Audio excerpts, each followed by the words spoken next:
And welcome back to another BobBlast. Hi, I'm Bob Burridge, and this one is number 3 in a series that we are doing about contrast. This is number 3, and this contrast in a painting, this works for me. It's not for everybody, but in my paintings, I like to have busy areas and quiet areas. So we have busy, kind of cluttered area, lots of things going on, and then a quiet area in the painting. I think I call it visual rest. You know, it's not always Jackson Pollock and stuff going on all over the place.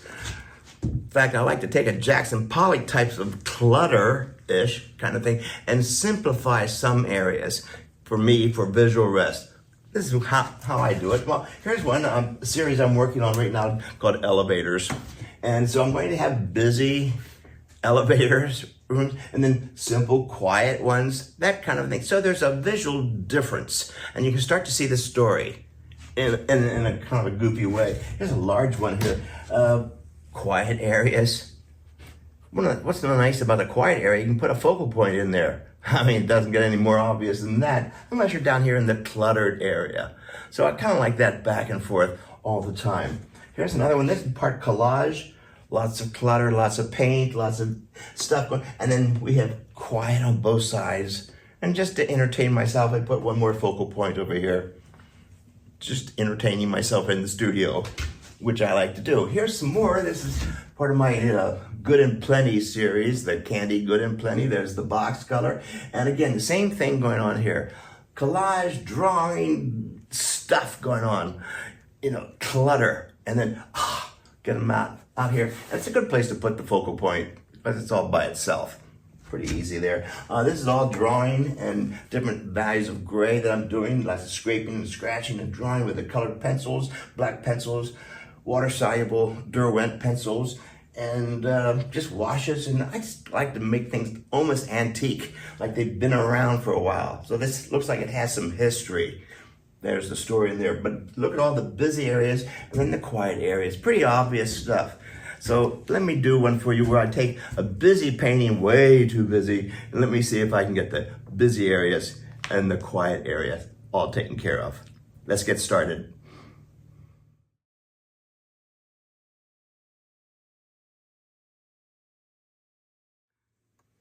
But first, let me show you the ones I'm working on. These are my warm-ups, my little 10 inches by 10 inches or 10 by 11 inch warm-ups, where I start off real simple with color, mostly a bluish painting, and then some busy areas. There's my focal point area. It's starting to become busy. There's my focal point color. Look at all the different kinds of blues I have, just even in the simple area. It doesn't have to have a lot of busyness going on, but there's lots of variations just for visual entertainment, I call it. So there's some simple areas and busy areas. The busy, cluttered area and quiet. Same thing going on over here.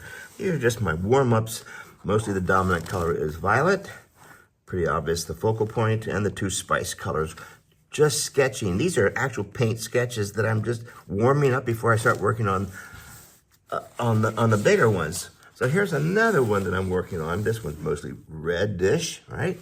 And I'd like to work on a series when I'm doing this, so I don't work on just one. They're kind of similar, but not really. So let me get started on this and find the busy areas and the quiet areas. Let's get started.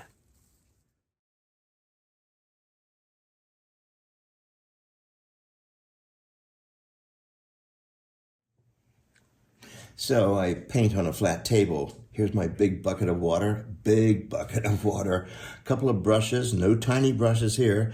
These are my Holbein paints, Holbein acrylic paints. I love them, so simple.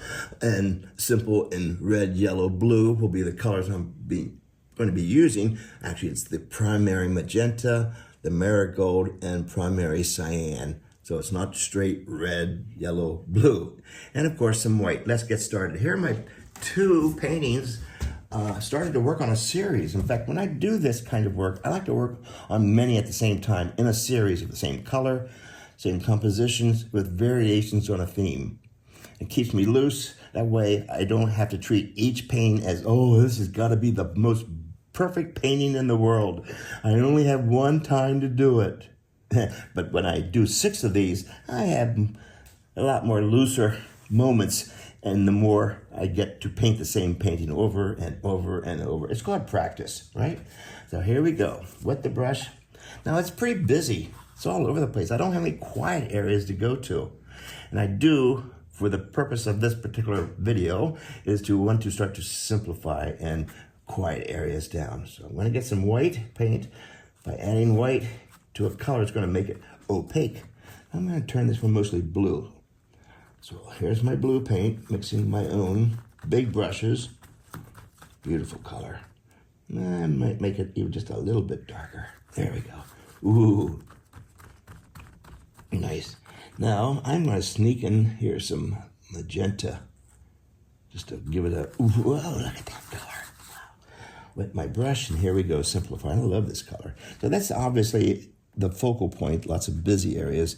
I liked these so much at one time, I even signed them, varnished them, and now I'm going to completely change it. So yes, you can varnish your paintings with an acrylic varnish and continue painting acrylic paint on top of it. So these are my warm-ups. This is what a great color. I want to know what the design's going to be. Let's make it off balance. Completely change it.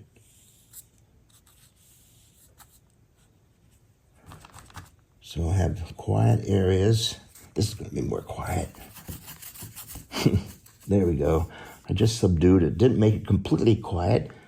I like the graphics of this. Hard edge, soft edge.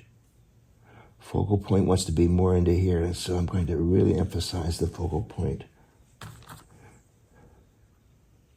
Well, see, your eye goes right back up into here. But it might be looking down here too, so I'm going to soften this edge with my wet finger. Just soften it.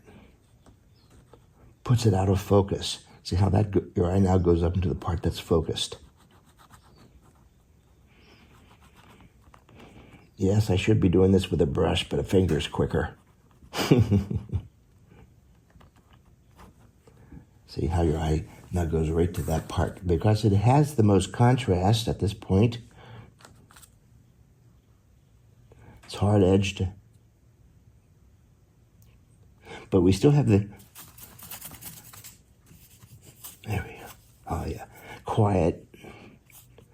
But still painterly. Don't make it so it looks like it was done by two different artists. You know, it's the same brush, the same energetic brush strokes.